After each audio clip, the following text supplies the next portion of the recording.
Ал енді мынау осы Алматы мемлекеттік политехникалық колледжімен менің 25 жылға жуық өмірім жалғасып, қызықты, жақсы бір білімді ғылымға деген еңбегімнің барлығы осы политехникалық колледждің қабырғасында өтті.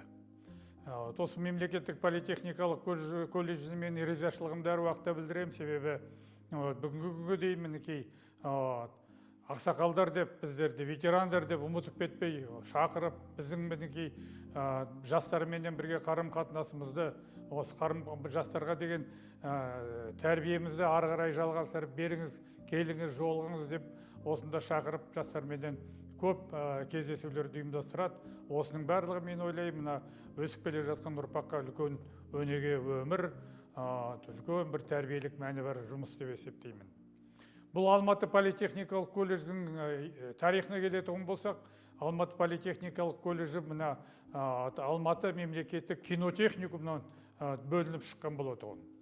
Алматы мемлекеттік кинотехникум техникумы 89-90 жылдарда мен сол жерге директор болып барған кезімізде колледждің ауқымы да өзінің арнаулы орта білім беретін мекемелердің ішіндегі үлкені де осы Алматы мемлекеттік кинотехникум болатын.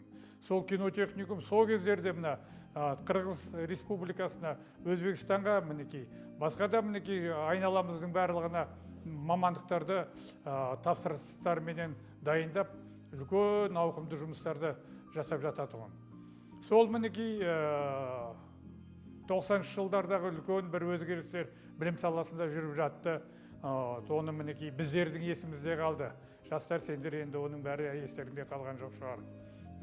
95-98 жылға дейін мінекей арнаулы оқу орындарында өзгерістердің керемет болған соншалықты мына біріктіру мәселелері көшіп жатты.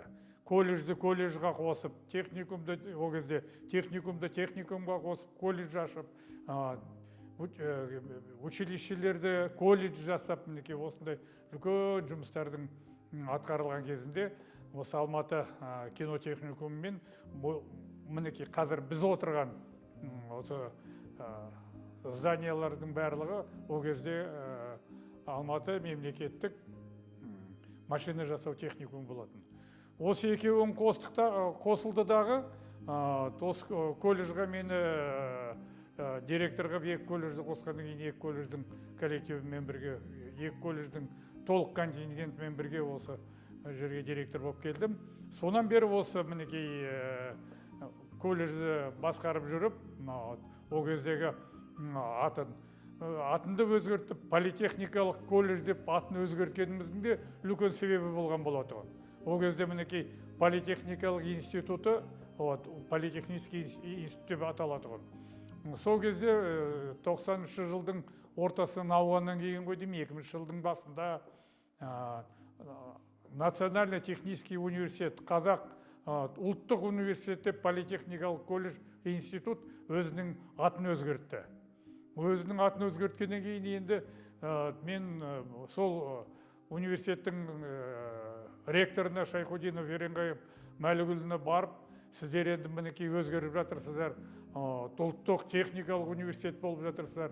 Енді осы политехникалық деген есімді қалдырмай, біз колледжімізді политехникалық колледж деп атайық деп, официально рұқсатын алып, сол білім министрлігінің осының мінекей машина жасау техникум мен кинотехникум екеуін біріктірген техникумда, содан кейін колледж болып кетті ғой. Осы политехникалық колледж деп атауымыздың себебі солай болады. Ал енді қазір өзгеріс деген керемет болып жатыр.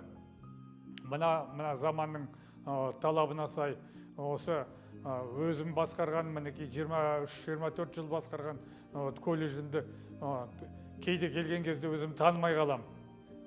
Себебі мінекей жастар келіп, осы колледждің болашағына, осы колледждің техникалық базасын өзгертуге, балалардың тәрбиесіне деген үлкен жұмыстардың барлығын енгізіп, кіргізіп, кереметтей мінекей жаңағы өзгерістер, заманауи мамандықтарды ашып, сол мамандықтарға сай есімін де өзгертіп жатыр. Мінекей қазір мамандықтардың бәрі өзгеріп жатыр. Мұғалімдердің саны, сапасы да барлығы өзгеріп, өзіміздің мінекей республика бойынша осы Алматы мемлекеттік политехникалық колледж алдыңғы қатарлы колледждің біреуі болып кетті. Ал енді материалдық техникалық базасына келетін болса, ол енді мен ойлаймын, осы Алматыдағы ең мықты оқу орны, материалды техникалық базасы осы мінекей осы политехникалық колледжде деп ойлаймын. Сол мінекей 2000 жылдың ортасы, 2000 жылдың мінекей ортасына таяу кездерде үлкен коллективтің, осы коллективтің мұғалімдердің істеген, оқушылардың мінекей поддержкасымен істелген үлкен ауқымды жұмыстың барлығы осы өзінің жемісін берді деп мен есептеймін сол кезде. Себебі өзіміздің ұран шығарды жас балаларымыз біздің. Политех лучше всех деп. Сол политех лучше всех деген ұранды мінекей қанша жыл болды міне. Әлі күнге дейін сол ұранды ұстап келе жатыр осы коллектив мінекей. Осы коллективтің өсіп, өніп мінекей осындай жарқырап тұрғаны мінекей біздің коллективтің мұғалімдеріменен, мұғалімдердің беріп жатқан тәрбиесі мен оқушыларының арқасы деп мен есептеймін. Мына Медет Әсетұлына да өте өмірінде бір керемет, жақсы бір коллектив қолына түсті деп есептеймін. Осы коллективті ары қарай мінекей дұрыс жолменен басқарып, ары қарай да мінекей керемет оқу орны жасап, барлық дүниенің барлығын жарқатып, жастарға мамандық бергенде, тәрбие беру жағынан да мінекей бүкіл менің өзімнің ойымша республика бойынша алдыңғы қатар оқу орны деп есептеймін. Енді бұл оқу орны туралы қызықты не айтуға болады? Бұл оқу орны өте өзінің мінекей тарихына бай оқу орны. Себебі мінекей қазір 85 жылдық тарихын тойлайын деп отырсыңдар. Бұл 85 жылдық тарихқа ары қарай үңілетін болсақ, осы политехникалық колледждің тарихында кинотехникумның тарихы, машина жасау техникумның тарихы, 3-4 колледждің мінекей тарихынан тұратын колледждің 85 жылдық тойын тойлағалы жатырсыңдар. Тойларың құтты болсын, тойларың тойға ұлассын дегім келіп отыр.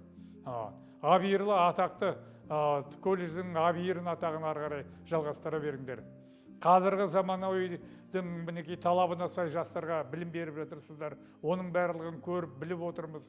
Осының барлығы сіздердің осы коллективтегі ұстаздардың, коллективті басқарып отырған мінекей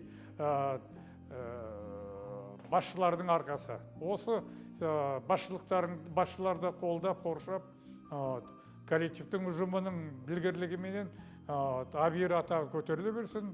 Оқушыларыңыз алдыңғы қатарда жақсы өздерінің оқуларын биіктен көріне берсін. Тек қана политех ұранымызды ұстап, бәрінен жақсы политех лучше всех болып жүре берсін. Рахмет.